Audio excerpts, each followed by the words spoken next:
Good morning dear students. Vivekananda classes Udaipur से मैं doctor भावना शर्मा आज आपके लिए लेकर आई हूँ रीट व्याकरण के 2500 व्याख्यात्मक प्रश्नों की 4th टेस्ट सीरीज।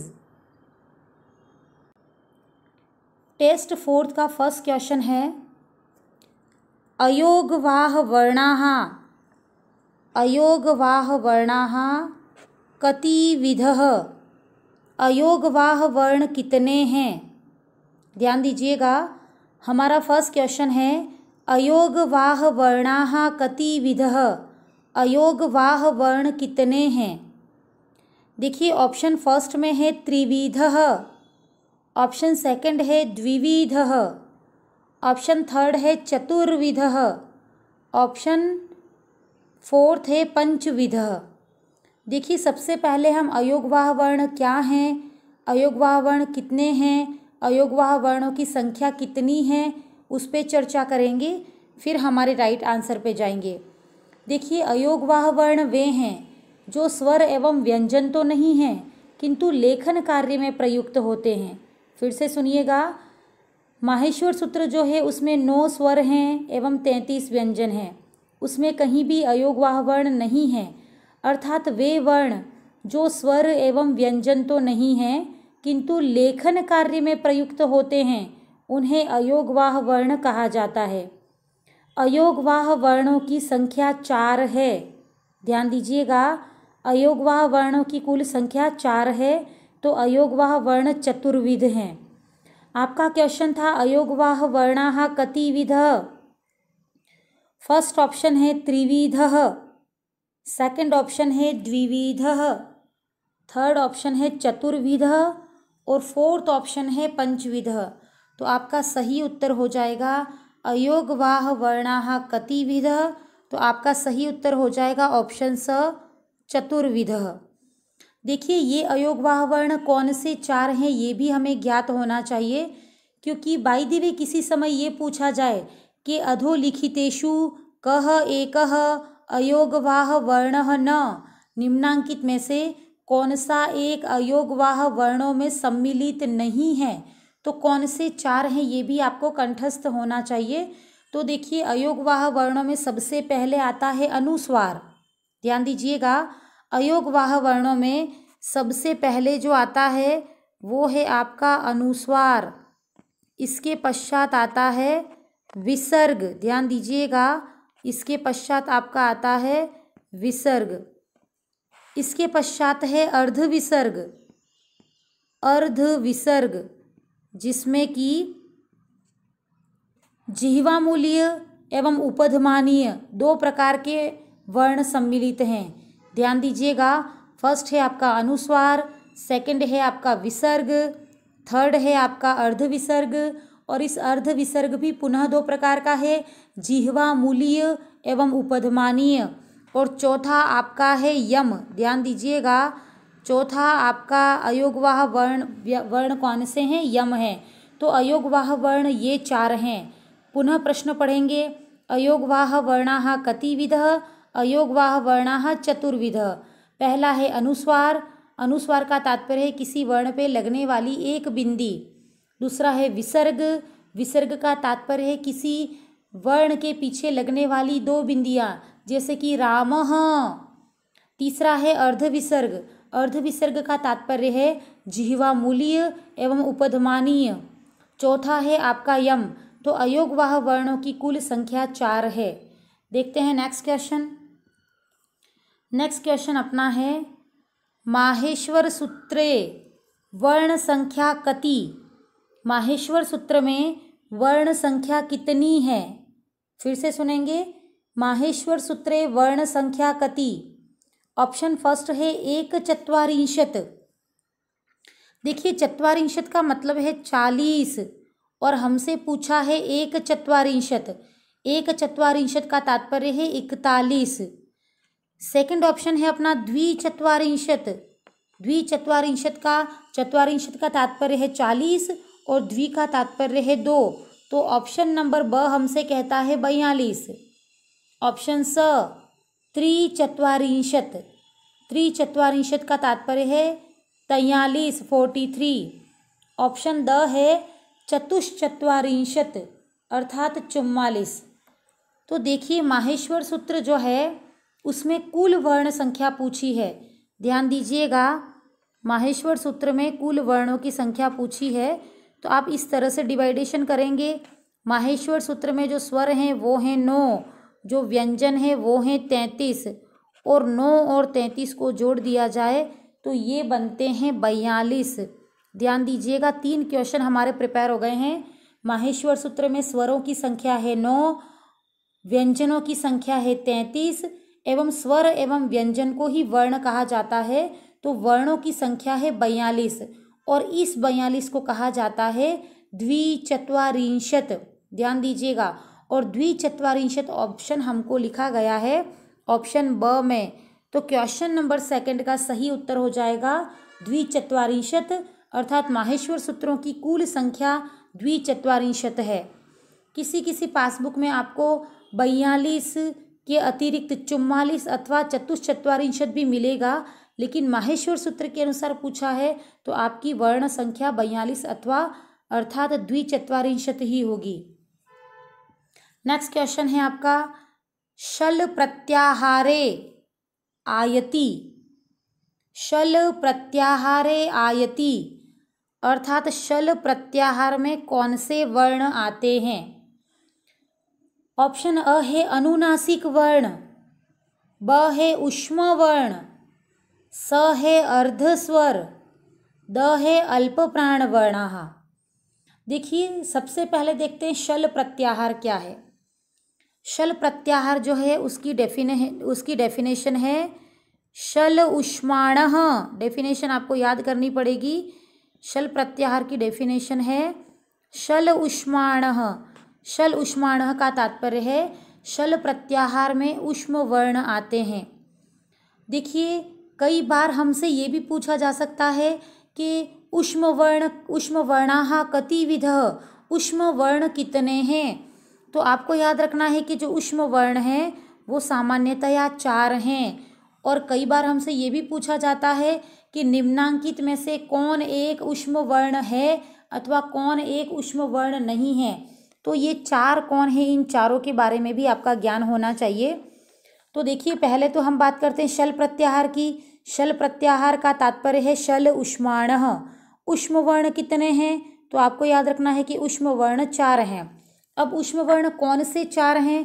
तो हम बात करेंगे ऊष्म वर्णों का सही क्रम है श, श, स और ह। देखिए कई बार इनका सही क्रम पूछा जाता है। 3 प्रकार के स हैं और एक ह है। तो सामान्यतया इन्हीं को आगे पीछे करके हमसे पूछा जाता है, और हम एग्जामिनेशन हॉल में वैसे ही बहुत ज़्यादा कन्फ्यूज़न, डिप्रेशन और बहुत सारे प्रेशर हम पे रहते हैं, तो हम थोड़ा सा डिस्टर्ब हो जाते हैं और हम कंफर्म नहीं कर पाते कि हमारा सही उत्तर क्या होगा। तो आपको मैं छोटी सी ट्रिक के माध्यम से ये कंठस्थ करवा देती हूँ जिसे आप कभी नहीं भूलेंगे। देखिए शल प्रत्याहार में 4 वर्ण आएंगे श, श, स, ह। तो देखिए सबसे पहले आपको लिखना है श, शंकर वाला श, यानी कि सबसे पहले उठकर आप शंकर भगवान को धन्यवाद करते हैं कि आज हमारा दिन बहुत अच्छा मंगलमय बिताना। तो सबसे पहले उठकर अपन वैसे भी भगवान को याद करते हैं, तो अब आपको याद रखना है कि सबसे पहले शंकर भगवान। फिर देखिए आपको ये याद रखना है कि सबसे लास्ट में, अर्थात बिल्कुल जब हमारे सारे कामों से हम निवृत्त हो जाते हैं तो हम हर काम को सहन कर कर के थक जाते हैं, यानी हमारा शेड्यूल जो हेक्टिक बना हुआ है उसको हम सहन कर कर के थक जाते हैं। तो आपको याद रखना है सह, सहन अर्थात सह। सबसे पहले शंकर भगवान और फिर आपको याद रखना है सह अर्थात सह, अर्थात सह तो वैसे भी साथ में ही आएगा। अब आपको याद रखना है कि इसके अलावा एक षटकोण का श ही तो बच गया है, और उसको आपको रखना है दोनों प्रकार के श के बीच में। तो ये जो क्रम मैंने सिखाया है, उठते ही सबसे पहले आप शंकर भगवान का नाम लेंगे, रात को सोते समय आप कहते हैं कि मैं तो ये सहन करते करते थक गया हूँ, तो आपको याद रखना है सह, और दोनों प्रकार के स के बीच में आपको रखना है षटकोण का श। तो ये श, श, सह जो है वो शल प्रत्याहार के 4 वर्ण हैं। इन चारों वर्णों को ही ऊष्म वर्ण कहते हैं। तो देखिए अब हमारा प्रश्न क्या है। शल प्रत्याहारे आयति, शल प्रत्याहार में क्या आता है? ऑप्शन अ है अनुनासिक वर्ण। देखिए अनुनासिक वर्ण जो हैं उनको नासिक्य वर्ण भी कहते हैं। इनकी संख्या 5 हैं और ये हैं अंग, इय, ण, न, म, अर्थात शल अनुनासिक नहीं है। ऑप्शन ब है ऊष्म वर्ण। तो शल तो ऊष्म वर्ण ही है। क्वेश्चन नंबर 3 का सही उत्तर हो जाएगा ऑप्शन ब। अब देखिए ऑप्शन स अर्धस्वर की बात कर रहे हैं। अर्धस्वर जो हैं वो य व र ल हैं। नेक्स्ट आपका दे रखा है अल्प प्राण वर्ण। अल्प प्राण वर्ण जो हैं वो आपके किसी भी वर्ग का पहला, तीसरा, पांचवा और य व र ल ये आपके अल्प प्राण कहलाते हैं। हमसे शल पूछा गया था क्वेश्चन में, तो शल प्रत्याहार में तो 4 वर्ण आते हैं और शल की डेफिनेशन शल ऊष्माणः है, अतः शल प्रत्याहार में ऊष्म वर्ण आते हैं। चलिए देखते हैं नेक्स्ट क्वेश्चन। नेक्स्ट क्वेश्चन है आपका षण्णवती। षण्णवती संधि पदस्य विग्रहम अस्ति। षण्णवती इस संधि पद का विग्रह क्या होगा? षण्णवती संधि पद का विग्रह क्या होगा? देखिए ऑप्शन अ है षण प्लस णवती। ऑप्शन ब षण प्लस नवती। ऑप्शन स षट प्लस नवती। ऑप्शन द षड प्लस नवती। तो देखिए कभी भी कोई संधि का समस्त पद दे रखा है और उसका या तो आपको विग्रह करना है या उस संधि का नाम घोषित करना है, तो हमें संधि के समस्त पद के बिल्कुल मध्य में आने वाला वर्ण और उसके साथ आने वाले पूर्ण वर्ण को देखना है। उससे नेचुरली हमारी संधि का नाम निकल कर आता है। देखिए षण्णवती में हमें आधा ण और पूरा ण, आधा अक्षर और एक पूरा अक्षर, इनको यदि आप गौर से देखेंगे तो संधि का नाम ज्ञात हो जाएगा। तो षण्णवती में हमारे पास है आधा ण और पूरा ण। देखिए ये जो ण है ये सामान्यतया ट वर्ग का एक भाग है, ट ठ ड ढ ण। ध्यान दीजिएगा ये जो ण है वो सामान्यतया ट वर्ग का एक भाग है और आपको याद रखना है यदि ट वर्ग का एक भाग है तो ट वर्ग तो अपना इष्टुत्व संधि में आता है। फिर ध्यान दीजिएगा ट वर्ग अपना इष्टुत्व संधि में आता है, तो आपको याद रखना है कि षण्णवती में इष्टुत्व संधि होगी।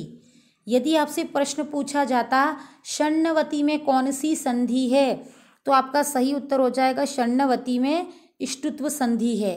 किंतु हमसे पूछा गया है इसका विग्रह क्या है, तो इसका विग्रह मेरी पहले वाली टेस्ट सीरीज में भी ये क्वेश्चन मैंने किसी न किसी रूप में आपसे पूछा है। संख्या के संदर्भ में मैंने पूछा था कि 96 को क्या कहते हैं, तो हमारा सही उत्तर था षण्णवती। और आज मैं उसी क्वेश्चन को संधि के रूप में लेकर आई हूँ। तो आपको याद रखना है कि षण्णवती का विग्रह करते समय संधि का नाम तो था आपका इष्टुत्व संधि। और ध्यान दीजिएगा षट प्लस नवती, ध्यान दीजिएगा आपका मूल पद है षट, षट अर्थात 6 और इसके बाद वाला पद रहेगा नवती।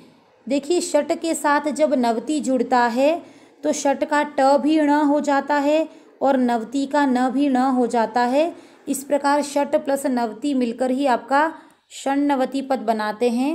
अतः क्वेश्चन नंबर 4 का सही उत्तर हो जाएगा ऑप्शन स।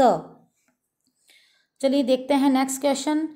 नेक्स्ट क्वेश्चन अपना है रामश्येते इत्यस्मिन् संधि अस्ति।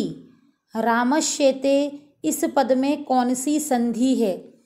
देखिए संधि ज्ञात करने के लिए अभी मैंने इससे पहले वाले क्वेश्चन में बताया था कि समस्त पद में जो आधा अक्षर और इसके बाद वाला जो पूरा अक्षर है, इन दोनों को यदि आप ध्यान से देखते हो तो संधि का नाम निकल कर आता है। देखिए रामश्येते में हमें दिया गया है आधा श और एक है पूरा श। अब देखिए श आ रहे हैं और श जो है वो आपका जनरली इष्टुत्व संधि से संबंधित है। फिर से देखिएगा व्यंजन संधि का एक भेद है इष्टुत्व संधि, और इस इष्टुत्व संधि में श एवं च वर्ग प्रयुक्त होते हैं। हमें यहाँ पर श दिखाई दे रहा है, अतः संधि का नाम हो जाएगा इष्टुत्व संधि। और इष्टुत्व जो संधि है वो व्यंजन संधि का एक भाग है। तो रामश्येते इसमें कौन सी संधि होगी? तो इसमें व्यंजन संधि होगी। क्वेश्चन नंबर 5 का सही उत्तर हो जाएगा ऑप्शन ब। चलिए देखते हैं नेक्स्ट क्वेश्चन, क्वेश्चन नंबर 6। देखिए क्वेश्चन नंबर 6 है अस्मभ्यम इति अस्मद् शब्दस्य कस्याः विभक्त्याः रूपम अस्ति। हमसे पूछा गया है अस्मभ्यम, ये अस्मद् शब्द की किस विभक्ति का रूप है। ध्यान दीजिएगा, अस्मभ्यम ये अस्मद् शब्द का रूप है और अस्मद् शब्द का तात्पर्य है मैं। हिंदी में जब हम बात करते हैं तो अस्मद् शब्द का तात्पर्य होता है मैं, और ये मैं आता है उत्तम पुरुष के बहुवचन में। चलिए हमसे पूछा गया है कि अस्मभ्यम कहाँ आया अस्मद् शब्द में, तो ध्यान दीजिएगा चतुर्थी विभक्ति का जो बहुवचन है, बहुत ही महत्वपूर्ण प्रश्न है। चतुर्थी विभक्ति का जो बहुवचन है उसमें हमेशा सामान्यतया आप देखिएगा हमेशा भ्यः शेष रहता है। जैसे राम है तो रहेगा रामेभ्यः, हरि है तो शेष रहेगा हरिभ्यः, लता है तो शेष रहेगा लताभ्यः। किसी भी शब्द का चतुर्थी विभक्ति बहुवचन बनाते समय मूलतः भ्यः प्रत्यय लगता है, अर्थात भ्यः शेष रहता है। जैसे राम है तो रामेभ्यः। किंतु अस्मद, ध्यान दीजिएगा, अस्मद एवं युष्मद अर्थात मैं और तुम, ये दोनों जो शब्द रूप हैं, इनका चतुर्थी विभक्ति का जब बहुवचन बनेगा तो भ्यः शेष नहीं रहेगा।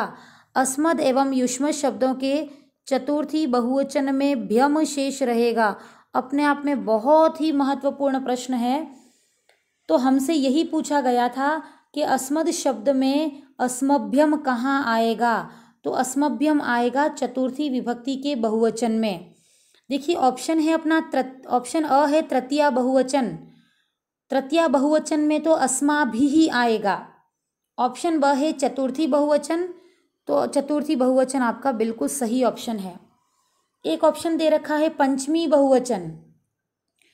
देखिए चतुर्थी बहुवचन में तो भ्यम लगेगा, बहुत ही महत्वपूर्ण प्रश्न है, लेकिन पंचमी बहुवचन को भी आपको बहुत अच्छे से याद रखना है। अस्मद एवं युष्मद शब्दों का पंचमी बहुवचन बनाते समय आपको एक बहुत बड़ा करेक्शन यहाँ पे मिलेगा, और वो करेक्शन ये है कि सामान्यतया तो सारे ही शब्द रूपों में तो जो चतुर्थी विभक्ति है उसी को हम पंचमी विभक्ति मान लेते थे, अर्थात चतुर्थी विभक्ति और पंचमी विभक्ति समान रहते हैं सारे शब्द रूपों में। किंतु केवल अस्मद और युष्मद दो ही ऐसे शब्द हैं जहाँ पर पंचमी बहुवचन बनाते समय अस्मत, ध्यान दीजिएगा, अस्मद शब्द है तो मूल शब्द रहेगा अस्मत पंचमी के बहुवचन में, और युष्मद शब्द है तो आपका युष्मत शेष रहेगा, अर्थात त हलंत रहेगा, जो कि किसी भी शब्द रूपों में आज तक नहीं रहा है। फिर से बताती हूँ दोनों क्वेश्चन। सामान्यतया चतुर्थी विभक्ति के बहुवचन में भ्यः रहता है, जैसे राम है तो रामेभ्यः, किंतु अस्मद एवं युष्मद शब्दों के चतुर्थी बहुवचन में भ्यम शेष रहेगा, जैसे अस्मभ्यम एवं युष्मभ्यम।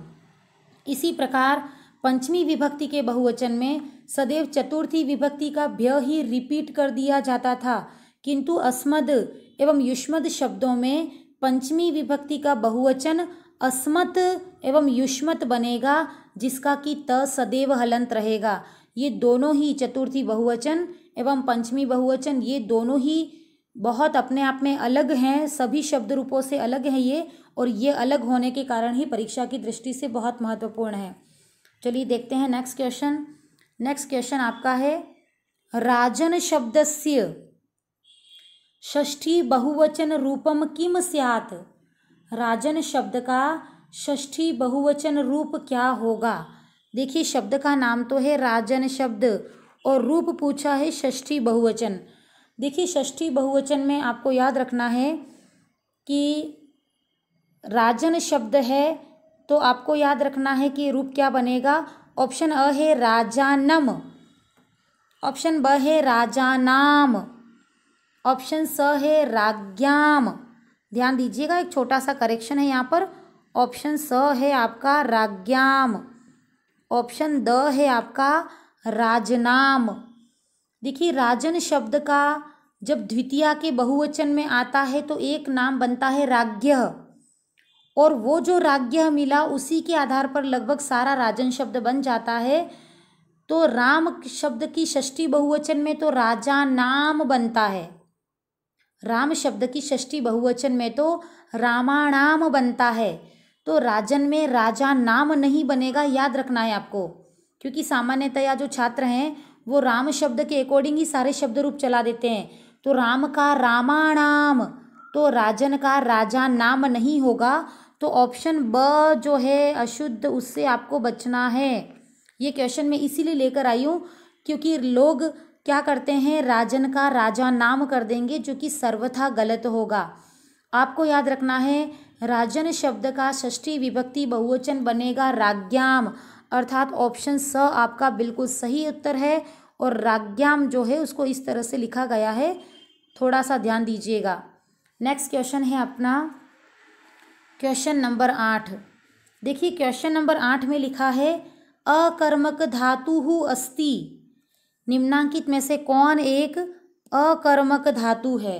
सामान्यतया इस प्रकार का प्रश्न भी परीक्षा में पूछे जाने की बहुत अधिक संभावना रहती है। देखिए धातुएं सकर्मक और अकर्मक दो प्रकार की होती हैं।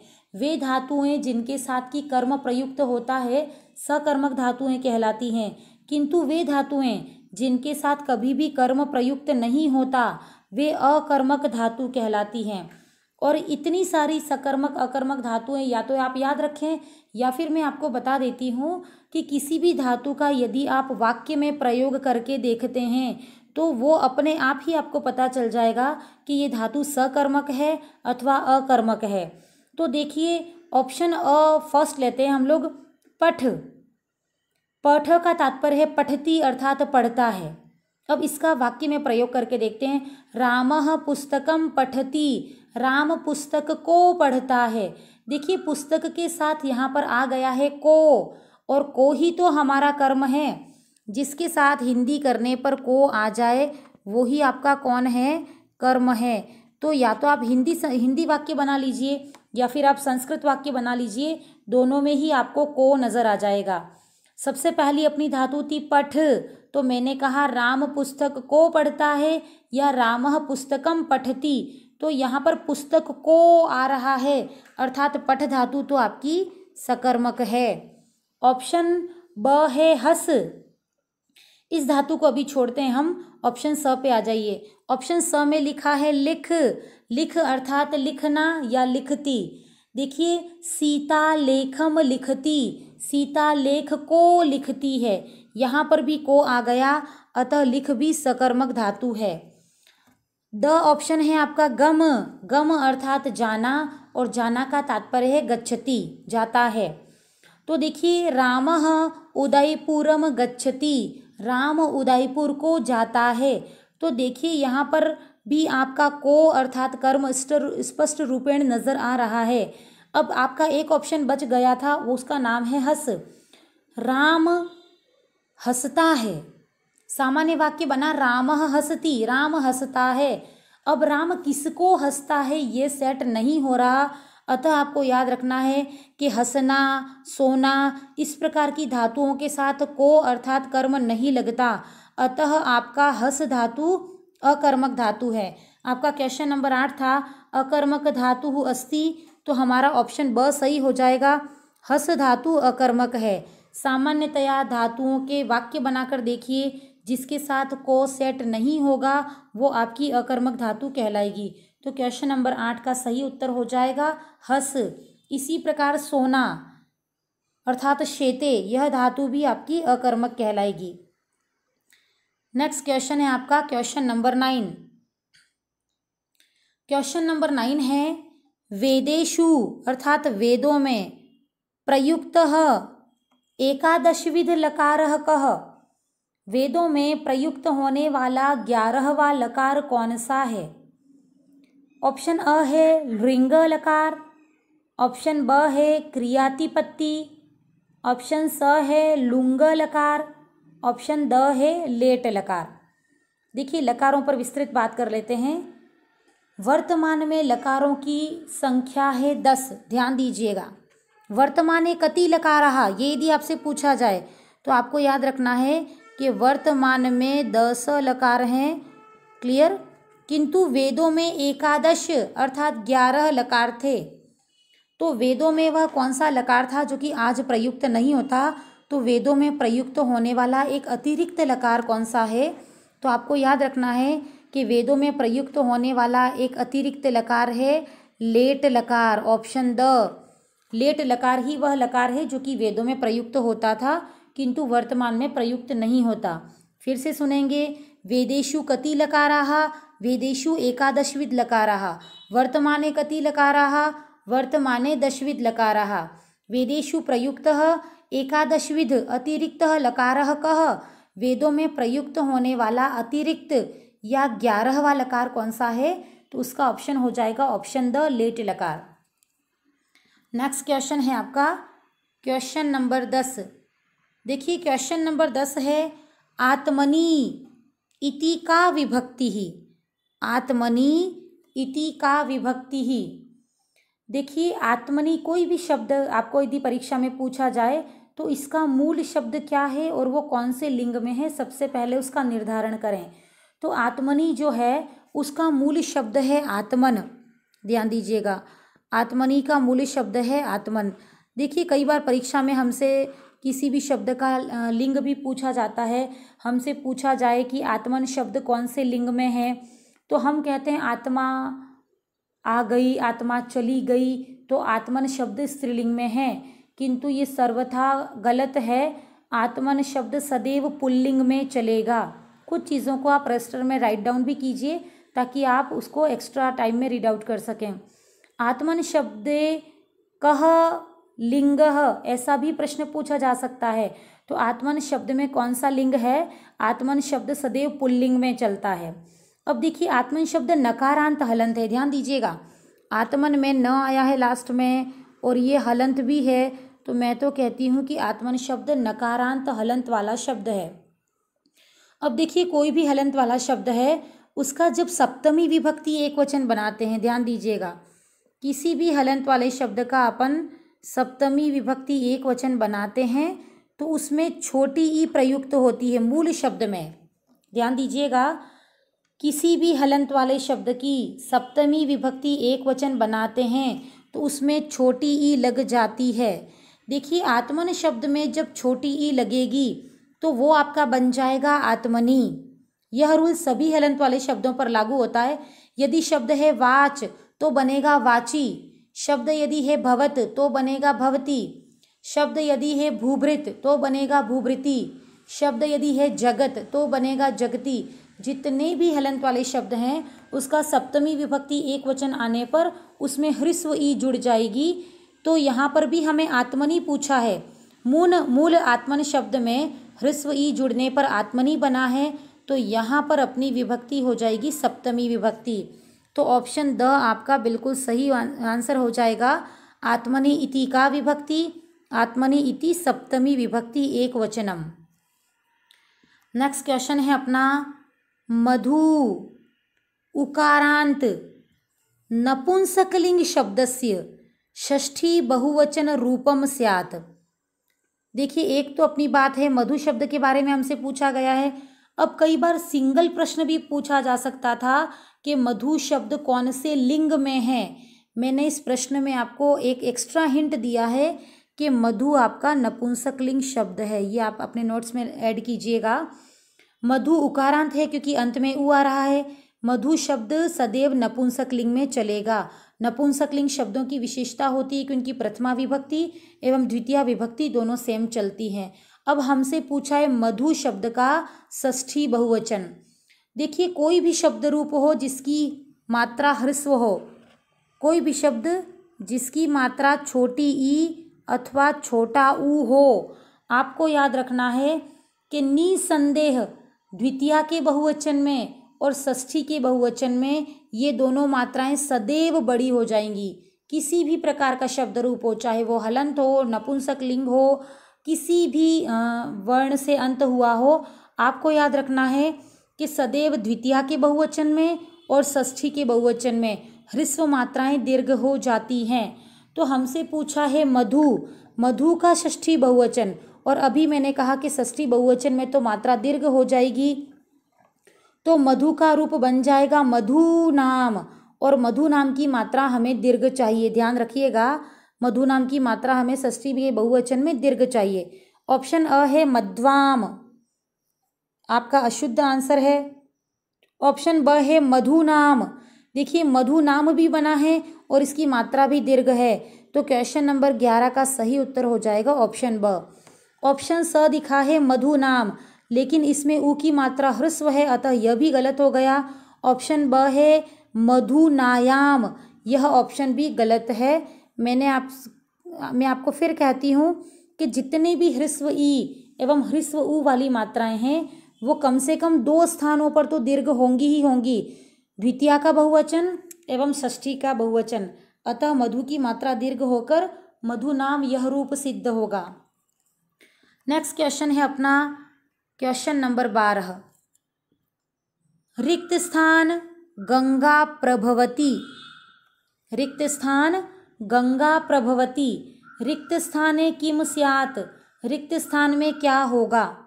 देखिए आपको एक रिक्त स्थान दिया है और हिमालय शब्द की विभक्तियां दे रखी हैं, आपको प्रभवती इस शब्द के आधार पर निर्धारित करना है कि यहाँ पर हिमालय का कौन सा रूप लगेगा।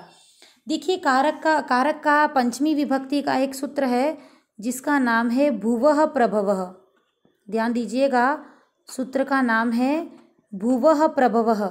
इस सूत्र का तात्पर्य यह है कि किसी व्यक्ति एवं किसी वस्तु को आधार मानकर जब कोई वस्तु अथवा व्यक्ति निकलता है, अतः किसी को आधार मानकर जब कोई वस्तु एवं जब कोई व्यक्ति निकलता है तो उस आधार में सदैव पंचमी विभक्ति प्रयुक्त होगी। यहाँ देखिए हिमालय को आधार मान करके गंगा निकलती है, अर्थात हिमालय के पीछे से हिमालय को आधार मानकर गंगा निकलती है। यहाँ आधार आपका हिमालय है और प्रभवती शब्द का प्रयोग होने पर जो आधार है उसमें पंचमी विभक्ति प्रयुक्त होगी। बहुत अच्छे से याद रखिएगा, प्रभवती शब्द का प्रयोग होने पर आधार में पंचमी विभक्ति लगेगी। तो यहाँ पर अपनी पंचमी विभक्ति कहाँ है देखते हैं, चलिए। ऑप्शन अ है हिमालयेन, ये तो आपका रामेण जैसा है, अतः यहाँ तृतीया विभक्ति लगी है तो ये ऑप्शन गलत है। हिमालयात, रामात वैसा हिमालयात, तो ऑप्शन ब आपका बिल्कुल सही है। ऑप्शन स है हिमालयस्य, ये आपकी षष्ठी विभक्ति है जो कि सर्वथा अनुचित है। ऑप्शन द है हिमालयः, ये प्रथमा विभक्ति है जो कि अनुचित है, क्योंकि मैंने आपसे कहा कि भुवः प्रभवः सूत्रानुसार जो आधार है उसमें सदैव पंचमी विभक्ति प्रयुक्त होगी और यहाँ पर अपना आधार है हिमालय। हिमालय में यदि पंचमी विभक्ति प्रयुक्त होगी तो आपका सही उत्तर हो जाएगा हिमालयात। चलिए देखते हैं नेक्स्ट क्वेश्चन, क्वेश्चन नंबर 13। देखिए क्वेश्चन नंबर 13 है स्वस्वामी भावादि संबंधे शेषे च का विभक्ति ही। स्वस्वामी भाव आदि संबंधों में और शेष में कौन सी विभक्ति लगेगी। क्लियर, स्वस्वामी भाव आदि संबंधों में और शेष में कौन सी विभक्ति लगेगी। ऑप्शन अ है षष्ठी, ऑप्शन ब है द्वितीया, ऑप्शन स है तृतीया, ऑप्शन द है सप्तमी। आपको याद रखना है कि सभी प्रकार के संबंधों में षष्ठी विभक्ति प्रयुक्त होती है। इसका सूत्र है षष्ठी शेषे, ध्यान दीजिएगा, षष्ठी शेषे सूत्रानुसार जितने भी स्वस्वामी भाव संबंध हैं और जितना भी शेष अर्थ है उन सब में षष्ठी विभक्ति प्रयुक्त होती है। तो क्वेश्चन नंबर 13 का सही उत्तर हो जाएगा ऑप्शन अ षष्ठी विभक्ति।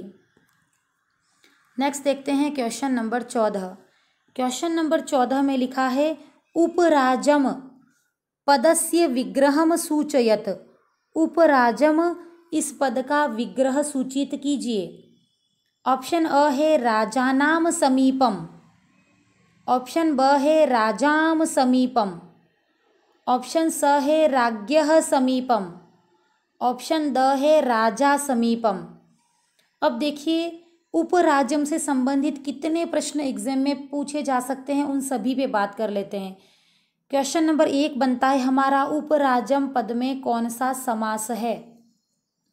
तो आपको याद रखना है कि उपराजम पद में आपका अव्ययी भाव समास है। क्वेश्चन नंबर 2 बन सकता है उपराजम पद का विग्रह क्या है। तो देखिए यहाँ उपसर्ग दे रखा है उपसर्ग का तात्पर्य है समीपम, और ये समीपम तो आपके चारों ऑप्शन में दे रखा है, तो ये तो आपकी कॉमन सी बात हो गई। अब देखिए उपराजम का हिंदी अर्थ है राजा के समीप। ध्यान दीजिएगा, राजा के समीप, के का तात्पर्य है षष्ठी विभक्ति। ध्यान दीजिएगा, तो आपको राजन शब्द का षष्ठी विभक्ति लेना है और अंत में आपको लिखना है समीपम। राजन शब्द तो वैसे भी शब्द रूपों में बहुत ही महत्वपूर्ण है, वो आपको वहाँ याद करने ही हैं। तो राजन शब्द का षष्ठी विभक्ति बनता है राज्ञः। ध्यान दीजिएगा, राजन शब्द का षष्ठी विभक्ति एक वचन बनता है आपका राज्ञः, और राज्ञः के पश्चात आपको लिखना है समीपम। तो आपका पूरा विग्रह हो जाएगा राज्ञः समीपम। तो क्वेश्चन नंबर 14 का सही उत्तर हो जाएगा ऑप्शन स, राज्ञः समीपम। नेक्स्ट क्वेश्चन है क्वेश्चन नंबर 15। क्वेश्चन नंबर 15 में लिखा है कृष्णाश्रितः पदस्य विग्रह करणीयः। कृष्णाश्रित इस पद का विग्रह क्या होगा। देखिए सबसे पहले इसका हिंदी अर्थ करके देखते हैं। कृष्ण को आश्रित इस पद का विग्रह क्या होगा। ऑप्शन अ है कृष्णे आश्रितः, ऑप्शन ब है कृष्णाय आश्रितः, ऑप्शन स है कृष्णम आश्रितः, ऑप्शन द है कृष्णाय आश्रितः। देखिए कृष्णाश्रितः का हिंदी है कृष्ण को आश्रित। को का तात्पर्य है यहाँ द्वितीया विभक्ति। तो आपको कृष्ण में द्वितीया विभक्ति कहाँ लगी है ये देखना है। कृष्ण की द्वितीया विभक्ति होती है कृष्णम। तो देखिएगा ऑप्शन स में लिखा है कृष्णम आश्रितः, तो कृष्णाश्रितः का विग्रह हो जाएगा कृष्णम आश्रितः। देखिए कई बार हमसे सिंगल क्वेश्चन भी पूछा जाता है कि कृष्णाश्रितः का में कौन सा समास है। तो कृष्णाश्रितः में द्वितीया तत्पुरुष समास है, याद रखिएगा। कृष्णाश्रितः में द्वितीया तत्पुरुष समास है, और ये बहुत ही महत्वपूर्ण प्रश्न बनता है आपका। क्वेश्चन नंबर 15 का सही उत्तर हो गया कृष्णम आश्रितः, और समास हो गया द्वितीया तत्पुरुष समास। नेक्स्ट क्वेश्चन जो आपका है वो एक सुक्ति है, और ये जो सुक्ति है वो आपकी कक्षा 8 की पुस्तक से संकलित की गई है। मैंने पूरा प्रयास किया है कि कक्षा 6, 7, 8, 9, 10 इनमें आने वाले संधि, समास, कारक, अव्यय, अशुद्धि, संशोधन, इन सारे वाक्यों को मैं इन सारे प्रश्नों को लेकर आपकी टेस्ट सीरीज़ बनाऊं, और मैंने बहुत मेहनत से बनाई है टेस्ट सीरीज़। मैं चाहती हूं कि आप इनको कम से कम 2 बार देखकर इनको बहुत अच्छे से समझें और याद कर लें, और अपने उन मित्रों तक भी पहुंचाएं जो कि संस्कृत से परिचित नहीं है पूर्ण रूपेण, उन तक भी कृपया अवश्य पहुंचाएं। तो देखिए क्वेश्चन नंबर 16 है शरीरम आद्यम रिक्त स्थान धर्म साधनम, रिक्त स्थानम उचित अव्ययेन पूरयत। इस रिक्त स्थान की उचित अव्यय से पूर्ति कीजिए। शरीरम आद्यम रिक्त स्थान धर्म साधनम, इसका हिंदी अर्थ करके देखते हैं। देखिए ये कुमार संभवम जो नाटक है महाकवि कालिदास के द्वारा लिखा गया, कुमार संभवम जो महाकाव्य है, उस कुमार संभवम महाकाव्य की एक उक्ति है, और इसका तात्पर्य है शरीर निश्चय ही धर्म का साधन है। शरीरम आद्यम खलु धर्म साधनम का तात्पर्य है शरीर निश्चय ही धर्म का साधन है। अब देखिए यहाँ ऑप्शन दे रखे हैं, अ है नूनम, ब है सहसा, स है कील, एवं द है खलु। खलु जो अव्यय है वो निश्चय ही शब्द के लिए प्रयुक्त होता है।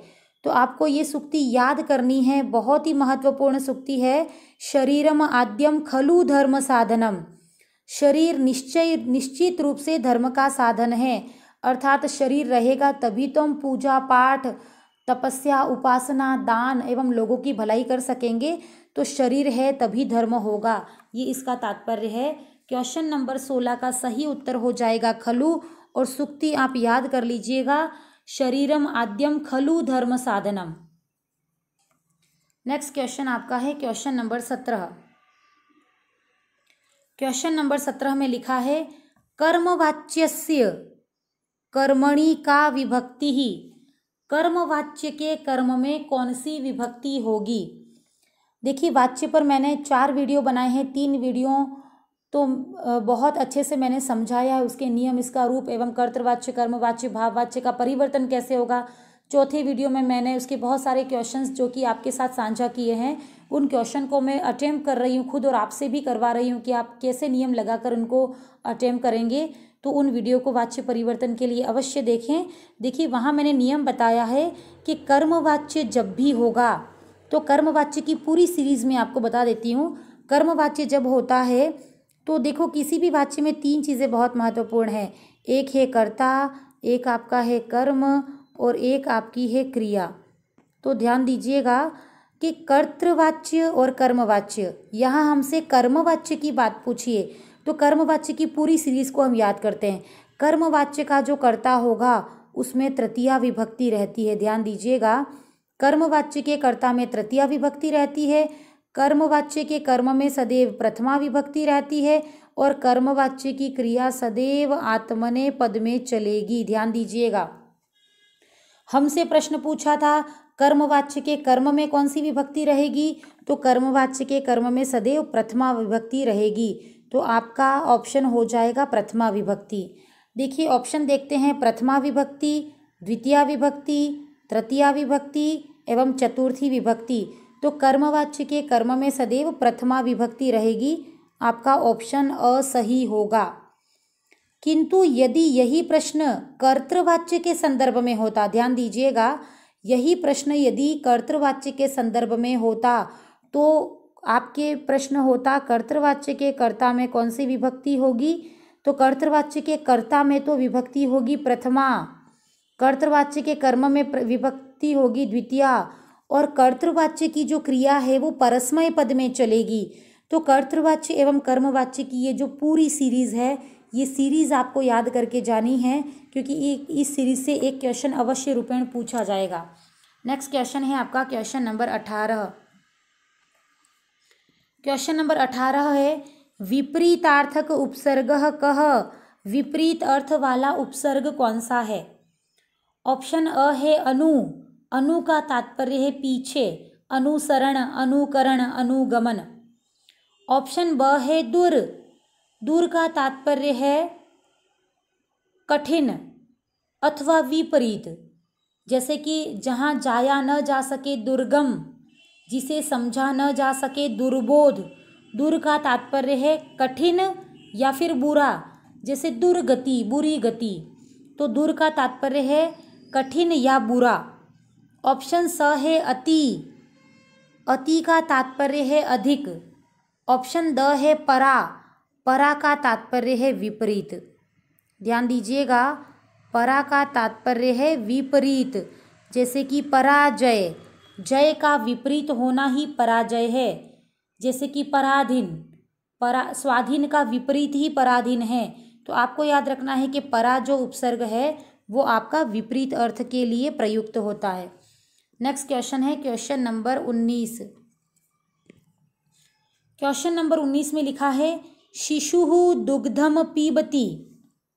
शिशुः दुग्धम पीबति वाक्यस्य लृट लकार रूपम भविष्यति। इस वाक्य का लृट लकार रूप क्या होगा। लृट लकार का तात्पर्य है भविष्यकाल। देखिए कभी भी लकार परिवर्तन का प्रश्न आता है तो आपको पूरे वाक्य में से केवल लकार वाला पद ही परिवर्तित करना है, बाकी पूरे के पूरे पद को आपको ऐसे ही रहने देना है। तो शिशु के स्थान पर शिशु ही आएगा, दुग्धम के स्थान पर दुग्धम ही आएगा। आपका परिवर्तित पद केवल पीबती के स्थान पर लृट लकार करना है। देखिए पीबती की मूल धातु है पा, पा अर्थात पीना। ध्यान दीजिएगा, मूल धातु है पा, पा अर्थात पीना।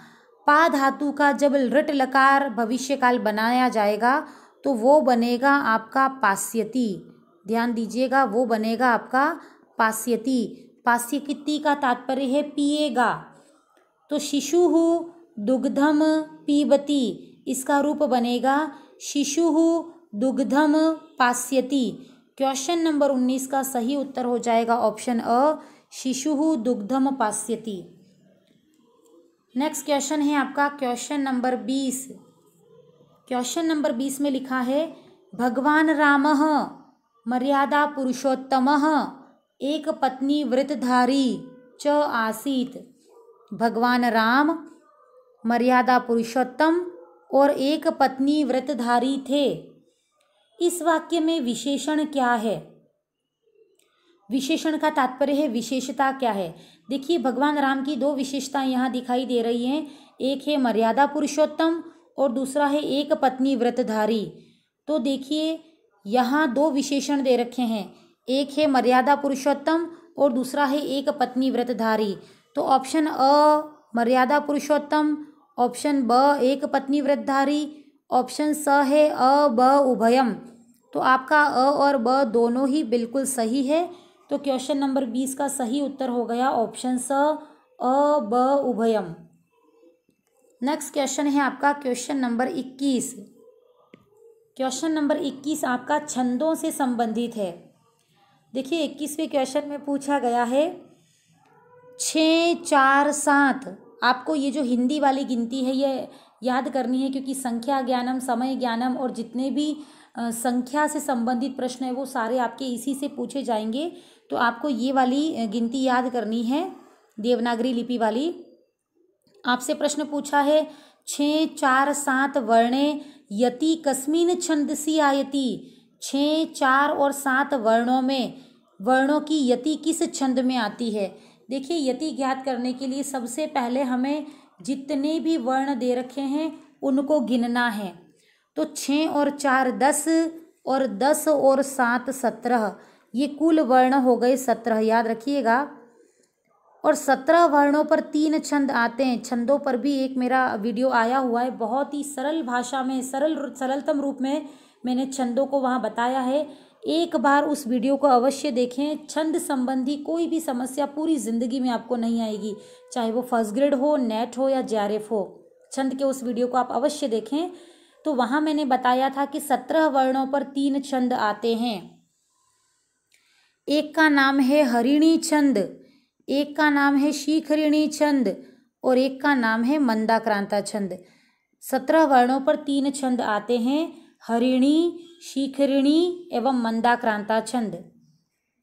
तो हमसे भी यही पूछा गया है कि 6 4 7 वर्णों पर यति कहाँ आती है। 6 4 7 का तात्पर्य 17 वर्ण, और 17 वर्ण आते हैं हरिणी, शिखरिणी और मंदाक्रांता में। तो चलिए देखते हैं क्या ये इनमें से कोई नाम यहाँ दे रखा है। ऑप्शन अ में है मंदाक्रांता छंद, और मंदाक्रांता छंद में 17 वर्ण होते हैं। तो 6 4 7 वर्णों पर यति निश्चित रूप से होती है। तो आपका ऑप्शन अ ही सही आंसर है। ऑप्शन ब है स्रग्धरा छंद। स्रग्धरा छंद में कुल 21 वर्ण होते हैं। तो 6 4 7 मिलकर 21 नहीं बनते हैं। ऑप्शन ब आपका गलत है। ऑप्शन स है हरिणी छंद। हरिणी छंद में भी 17 वर्ण आते हैं, तो आप इसको भी सही एक बार के लिए कर सकते हैं। ऑप्शन द है आपका शिखरिणी छंद, और शिखरिणी छंद में भी आपके 17 वर्ण आते हैं।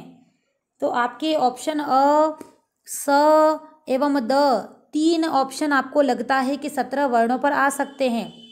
लेकिन जब आपको कन्फर्म यति पूछी जाए तो आपको याद रखना है कि इन तीनों में से अर्थात हरिणी, शिखरिणी एवं मंदाक्रांता में वह कौन सा छंद है जिसमें कि पहले 6 वर्ण, फिर 4 वर्ण एवं फिर 7 वर्ण आते हैं।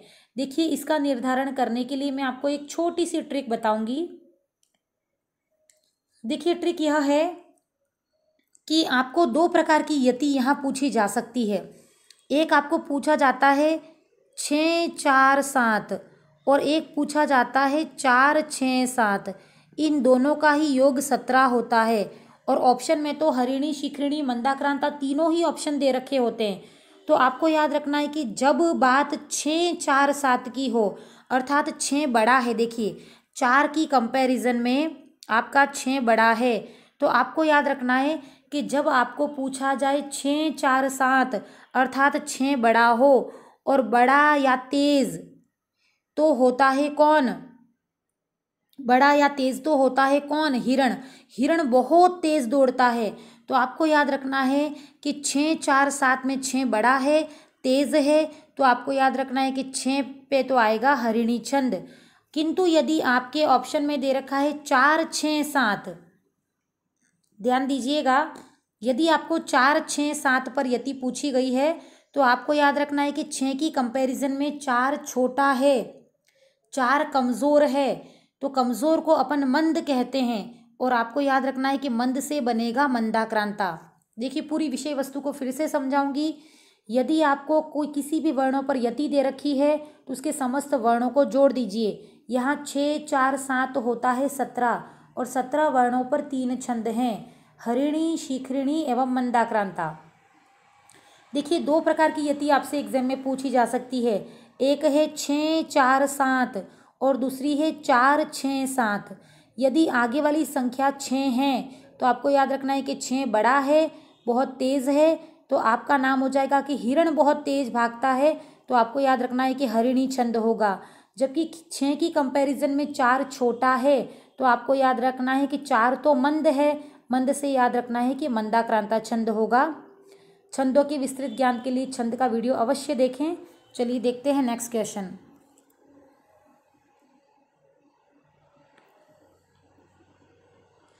नेक्स्ट क्वेश्चन आपका है यति का, यति क्या है?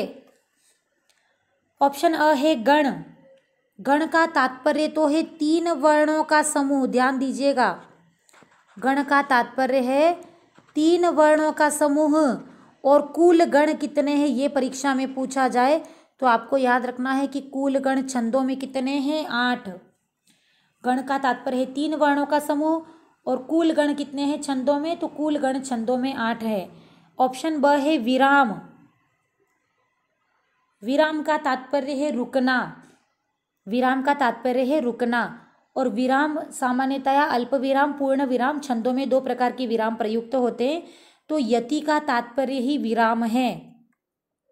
जैसे कि अभी प्रीवियस प्रश्न में हमने देखा 6 4 7 पर यति कहाँ आती है, अर्थात 6 4 7 पर हम कहाँ रुकते हैं, रुकना ही यति कहलाता है, तो यति का तात्पर्य है विराम।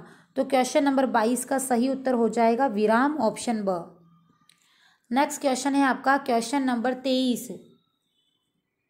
क्वेश्चन नंबर 23 में लिखा है पच प्लस त्वा, पच प्लस त्वा इति किम भविष्यति। पच के साथ, पच धातु के साथ जब त्वा मिलेगा तो ये दोनों मिलकर क्या बनेंगे। अब ध्यान दीजिएगा, पच धातु, देखो त्वा प्रत्यय में क की संज्ञा हो जाएगी, त्वा शेष रहेगा, ध्यान है आपको, त्वा प्रत्यय में क की संज्ञा हो जाएगी तो त्वा बचेगा। अब देखिए धातु का नाम है पच, पच अर्थात पकाना। एक सूत्र है चौहकू, इस चौहकू सूत्रानुसार च वर्ग के स्थान पर क वर्ग आदेश होता है, तो च के स्थान पर क लग जाएगा तो आपका रूप बन जाएगा पक्त्वा। ध्यान दीजिएगा, आपका रूप बन जाएगा पक्त्वा। चलिए देखते हैं ऑप्शन में। ऑप्शन अ है पचित्वा जो कि अशुद्ध है, ऑप्शन ब है पचत्वा जो कि अशुद्ध है, ऑप्शन स है पक्त्वा और ये पक्त्वा आपका बिल्कुल शुद्ध उत्तर है, क्योंकि चौकू सूत्रानुसार च के स्थान पर क हो जाएगा तो आपका आंसर हो जाएगा पक्त्वा। पक्त्वा का तात्पर्य है पका करके। नेक्स्ट देखते हैं क्वेश्चन नंबर 24।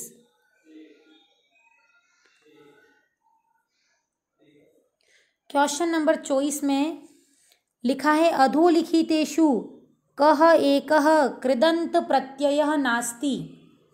निम्नांकित में से कौन सा एक कृदंत प्रत्यय नहीं है। ऑप्शन अ है नबुल, ऑप्शन ब है तव्यत, ऑप्शन स है मतुप, ऑप्शन द है यत। निम्नांकित में से कौन सा एक कृदंत प्रत्यय नहीं है, तो आपको याद रखना है कि नबुल, ऑप्शन नंबर फर्स्ट नबुल, ऑप्शन ब तव्यत और ऑप्शन द यत, ये तीनों आपके कृदंत प्रत्यय हैं, अर्थात ये धातुओं के साथ प्रयुक्त होते हैं। ध्यान दीजिएगा, कृदंत प्रत्यय वे हैं जो कि धातुओं के साथ प्रयुक्त होते हैं, और ये यदि आपको याद नहीं रहता तो आप इसको देखिएगा, कृदंत में पहला अक्षर है क्री और क्री आपकी है कौन, धातु।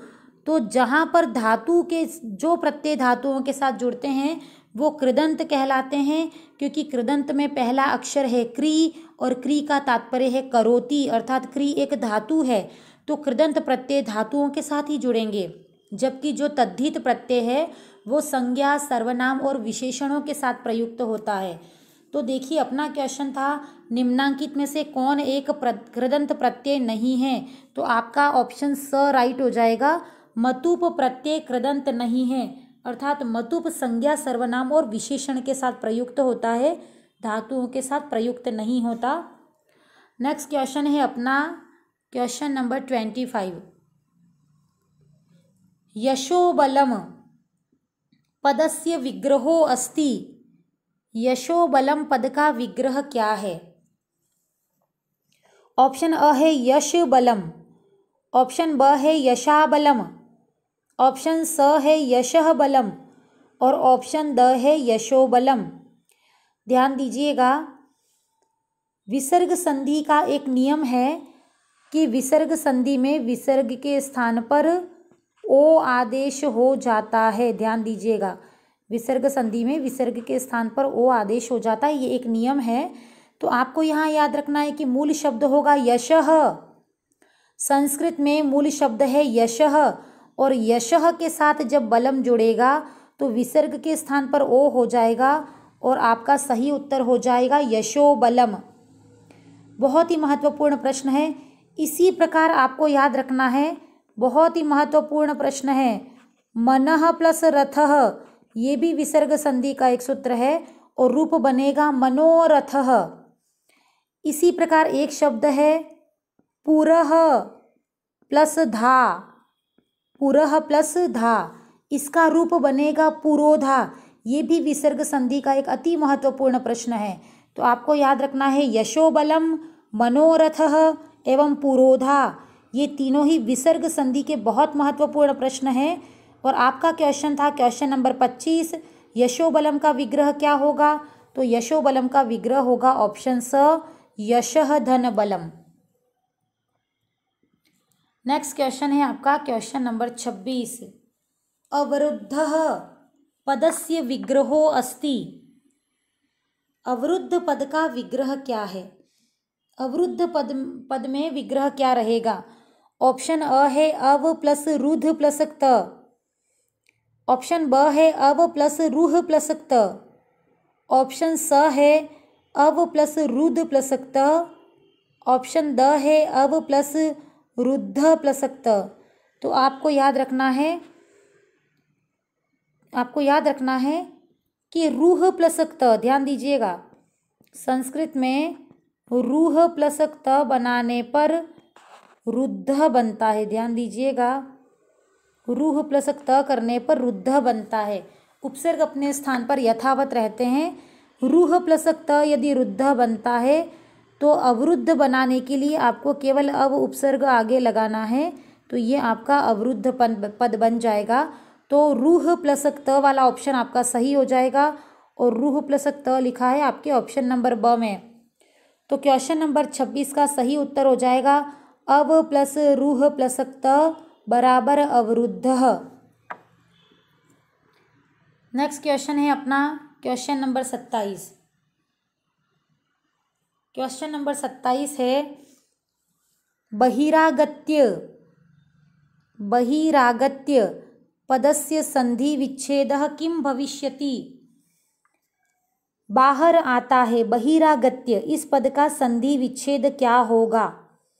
ऑप्शन अ है बहिर प्लस आगत्य, ऑप्शन ब है बही धन आगत्य, ऑप्शन स है बहिस प्लस आगत्य, ऑप्शन द है बही प्लस रागत्य।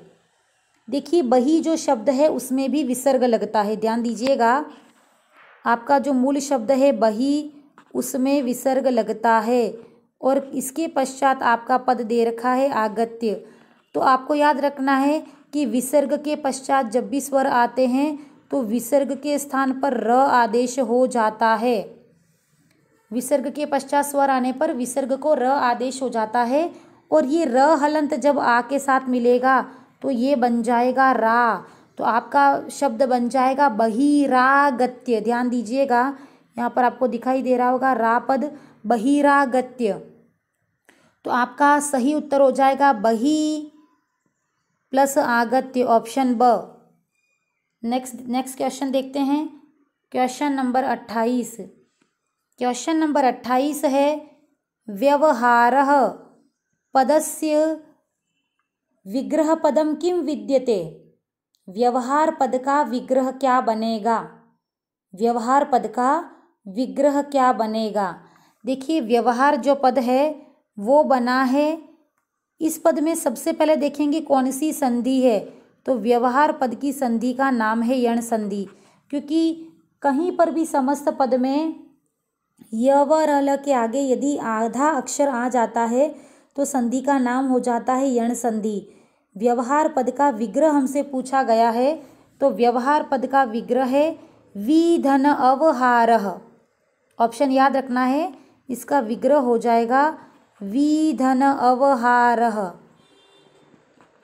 क्योंकि व्यवहार में वी जो है इस पर लगने वाला ई को ही इको यणची सूत्रानुसार य आदेश हुआ है। इस ई के स्थान पर, ये जो ई है उस ई के स्थान पर ही य आदेश हुआ है, तो ये आपका व्यवहार रूप निष्पन्न होता है। तो इसका क्वेश्चन नंबर 28 का सही उत्तर हो जाएगा ऑप्शन ब विधन अवहारः। नेक्स्ट क्वेश्चन आपका है क्वेश्चन नंबर 29। क्वेश्चन नंबर 29 आपका एक सूक्ति है, किसी एक श्लोक है, उसकी एक अंतिम पंक्ति है और श्लोक आपको थोड़ा सा अच्छे से याद रखने हैं। क्लास 6, 7, 8 में आने वाले महत्वपूर्ण जो श्लोक हैं उन श्लोकों से ही सूक्ति आएगी, उन श्लोकों से ही आपका अव्यय निर्धारण होगा, उन श्लोकों से ही छंद और अलंकार से संबंधित प्रश्न भी पूछे जाएंगे। मैंने पूरी कोशिश की है कि क्लास 6 से लेकर क्लास 10 तक में आने वाली हर एक सूक्ति और हर एक श्लोक में, चाहे वो छंद हो, अलंकार हो, अव्यय हो या रिक्त स्थान पूर्ति हो, मैं उन सारे श्लोकों को यहाँ लेकर आ गई हूँ। तो आपको एक्स्ट्रा मेहनत नहीं करनी पड़ेगी, आप केवल टेस्ट सीरीज को कम से कम 2 बार अटेम्प्ट करें। देखिए क्वेश्चन नंबर 29 में लिखा है रिक्त स्थान चरितानां तु वसुधैव कुटुंबकम। देखिए किस प्रकार के चरित्र वालों के लिए तो संपूर्ण वसुधा ही कुटुंब होती है। संपूर्ण वसुधा, संपूर्ण पृथ्वी, संपूर्ण विश्व ही किन लोगों के लिए कुटुंब है। हमसे पूछा गया है, पहला ऑप्शन है उत्तम, दूसरा ऑप्शन है हठः, तीसरा ऑप्शन है गर्वः, चौथा ऑप्शन है उदार। तो आपको याद रखना है कि उदार चरितानां तु वसुधैव कुटुंबकम, उदार चरित्र वाले लोगों के लिए संपूर्ण वसुधा अर्थात संपूर्ण विश्व ही अपना कुटुंब है। चलिए देखते हैं नेक्स्ट क्वेश्चन। नेक्स्ट क्वेश्चन भी आपकी पाठ्य पुस्तकों के अंदर वाली आने वाली एक श्लोक या सूक्ति ही ली है मैंने। नेक्स्ट क्वेश्चन है जननी जन्मभूमिश्च रिक्त स्थान अपि गरीयसी। जननी और जन्मभूमि तो इससे भी गरीयसी अर्थात बढ़कर हैं। किससे बढ़कर हैं चलिए देखते हैं। ऑप्शन अ है गृहात, ऑप्शन ब है लोकात, ऑप्शन स है स्वर्गात, ऑप्शन द है देशात। जननी और जन्मभूमि दोनों स्वर्ग से भी बढ़कर हैं, तो आपका सही उत्तर हो जाएगा स्वर्गात। कई बार स्वर्गात की जगह स्वर्गा द हलंत भी दे रखा होगा, तो भी कोई बात नहीं। द हलंत और त हलंत ये पंचमी विभक्ति का ही एक रूप है। ये कारक और अशुद्धि संशोधन वाक्य निर्माण में भी पूछा जा सकता है कि जननी जन्मभूमिश्च स्वर्गात अपि गरीयसी। जननी और जन्मभूमि तो स्वर्ग से भी बढ़कर हैं। नेक्स्ट क्वेश्चन है अपना क्वेश्चन नंबर 31। क्वेश्चन नंबर 31 में लिखा है 8:50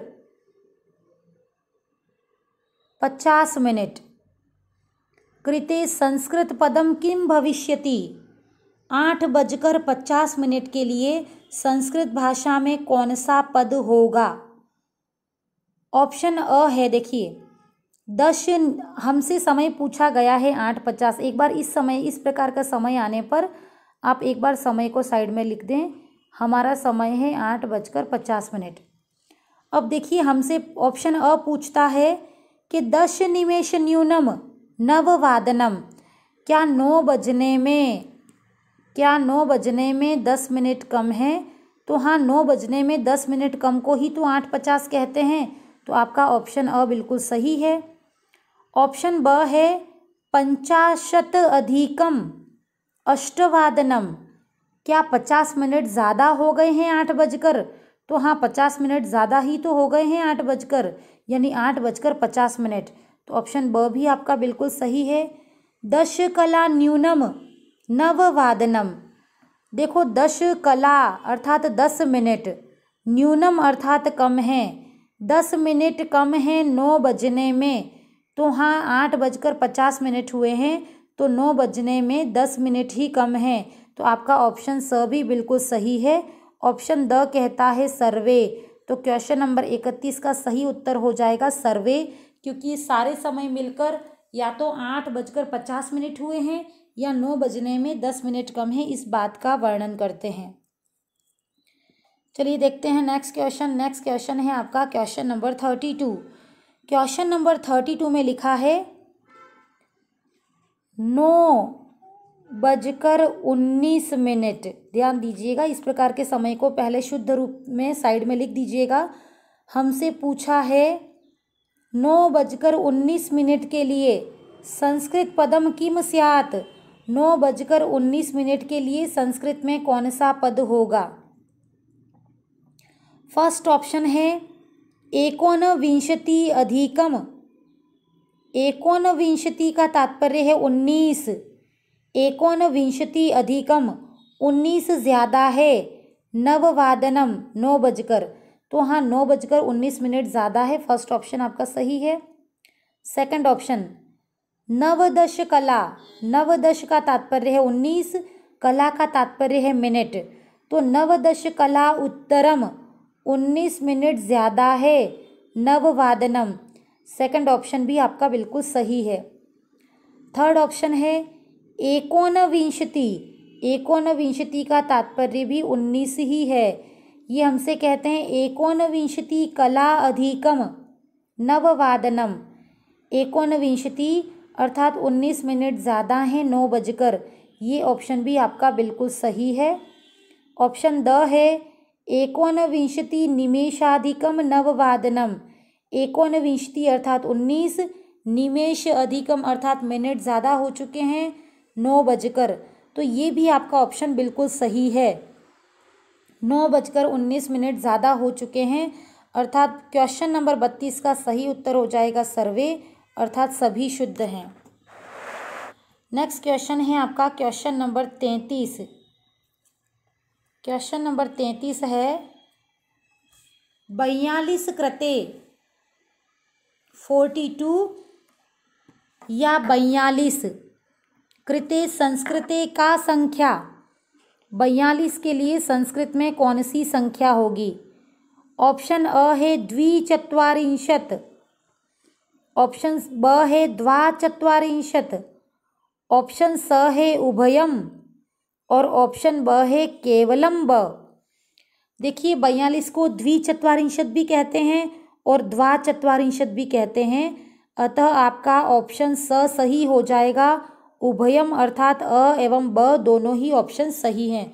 तो क्वेश्चन नंबर 33 का सही उत्तर हो जाएगा उभयम। नेक्स्ट क्वेश्चन अपना है क्वेश्चन नंबर 34। क्वेश्चन नंबर 34 हमसे पूछा गया है 63 कृते किम पदम उपयुक्तम। 63 के लिए कौन सा पद उपयुक्त है? ऑप्शन अ है 63। ऑप्शन ब है 63। ऑप्शन स है 63। ऑप्शन द है सर्वे। देखिए, 60 जो है उसको कहते हैं षष्ठी और 3 को कहते हैं त्रि। तो देखिए, त्रि जो है उसको एक तो त्रिषष्ठी कह सकते हैं, जो कि आपका एक ऑप्शन अ है, ये भी बिल्कुल सही है। अब देखिए, त्रि के साथ यदि षष्ठी का हम योग करते हैं तो त्रि में जो ई की मात्रा है उसको इको यणची से य लग जाता है, तो ये त्रयषष्ठी भी बनता है। तो आपका ऑप्शन ब भी बिल्कुल सही है।